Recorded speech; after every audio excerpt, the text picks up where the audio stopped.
প্রিয় রুদ্র, প্রযত্নে আকাশ। তুমি আকাশের ঠিকানায় চিঠি লিখতে বলেছিলে। তুমি কি এখন আকাশ জুড়ে থাকো? তুমি আকাশে উড়ে বেড়াও তুলোর মতো, পাখির মতো। তুমি এই জগৎ সংসার ছেড়ে আকাশে চলে গেছো। তুমি আসলে বেঁচেই গেছো রুদ্র। আচ্ছা, তোমার কি পাখি হয়ে উড়ে ফিরে আসতে ইচ্ছে করে না? তোমার সেই ইন্দিরা রোডের বাড়িতে, আবার সেই নীলক্ষেত, শাহবাগ, পরিবাগ, লালবাগ চষে বেড়াতে ইচ্ছে তোমার হয় না? এ আমি বিশ্বাস করি না। ইচ্ছে ঠিকই হয়, পারো না। অথচ একসময় যা ইচ্ছে হতো তোমার তাই করতে। ইচ্ছে যদি হতো সারা রাত না ঘুমিয়ে গল্প করতে করতে। ইচ্ছে যদি হতো সারাদিন পথে পথে হাঁটতে হাঁটতে। কে তোমাকে বাধা দিত? জীবন তোমার হাতের মুঠোয় ছিল। এই জীবন নিয়ে যেমন ইচ্ছে খেলেছ। আমার ভেবে অবাক লাগে, জীবন এখন তোমার হাতের মুঠোয় নেই। ওরা তোমাকে ট্রাকে উঠিয়ে মিঠিখালি রেখে এলো, তুমি প্রতিবাদ করতে পারোনি। আচ্ছা, তোমার লালবাগের সেই প্রেমিকাটির খবর কি? দীর্ঘ বছর প্রেম করেছিলে তোমার যে নীলখালার সাথে।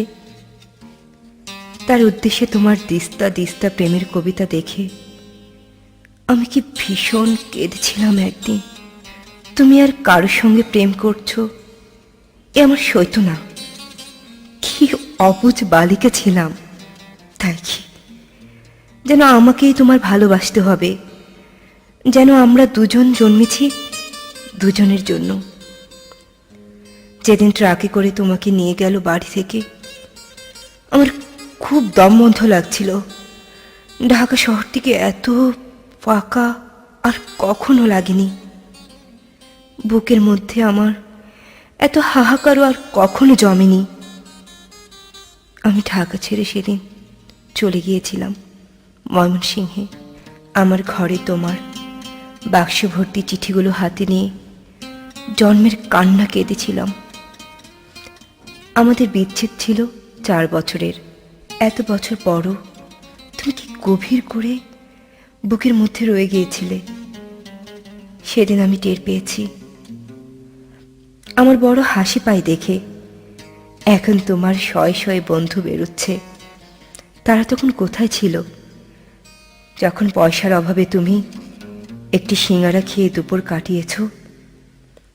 আমি না হয় তোমার বন্ধু নই, তোমাকে ছেড়ে চলে এসেছিলাম বলে এই যে এখন তোমার নামে মেলা হয়। তোমার চেনা এক আমিই বোধ হয় অনুপস্থিত থাকি মেলায়। যারা এখন রুদ্র রুদ্র বলে মাতম করে, বুঝি না তারা তখন কোথায় ছিল। শেষ দিকে তুমি শিমুল নামের এক মেয়েকে ভালোবাসতে। বিয়ের কথাও হচ্ছিল। আমাকে শিমুলের সব গল্প একদিন করলে। শুনে তুমি বোঝনি আমার খুব কষ্ট হচ্ছিল। এই ভেবে যে তুমি কি অনায়াসে প্রেম করছো, তার গল্প শোনাচ্ছ। ঠিক এরকম অনুভব একসময় আমার জন্য ছিল তোমার।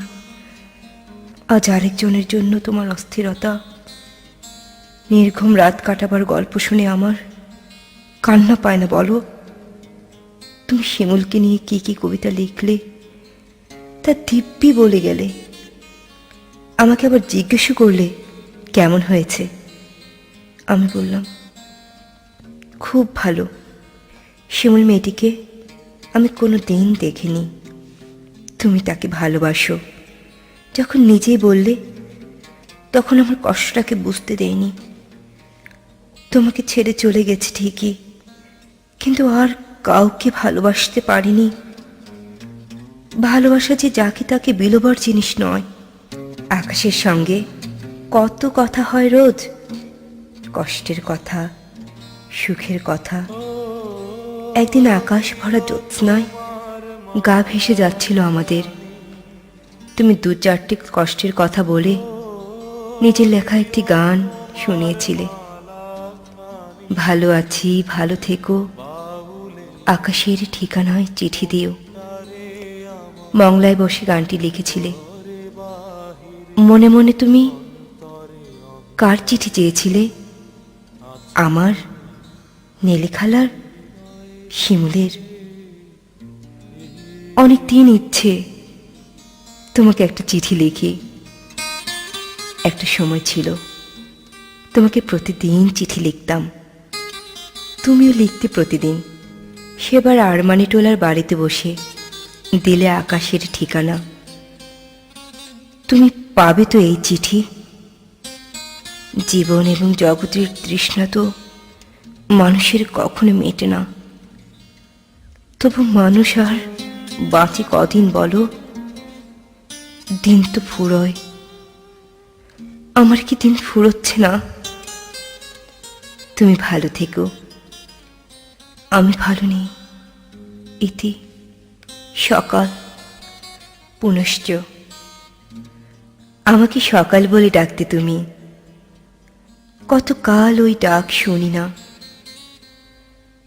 তুমি কি আকাশ থেকে সকাল, আমার সকাল বলে মাঝে মধ্যে ডাকো, নাকি আমি ভুল শুনি? আমি কেমন করে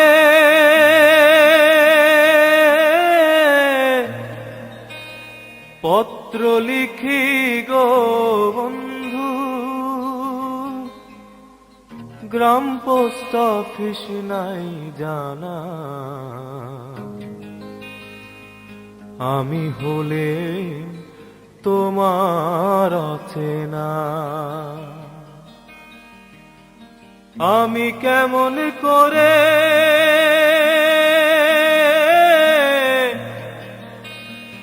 পত্র লিখি গো বন্ধু,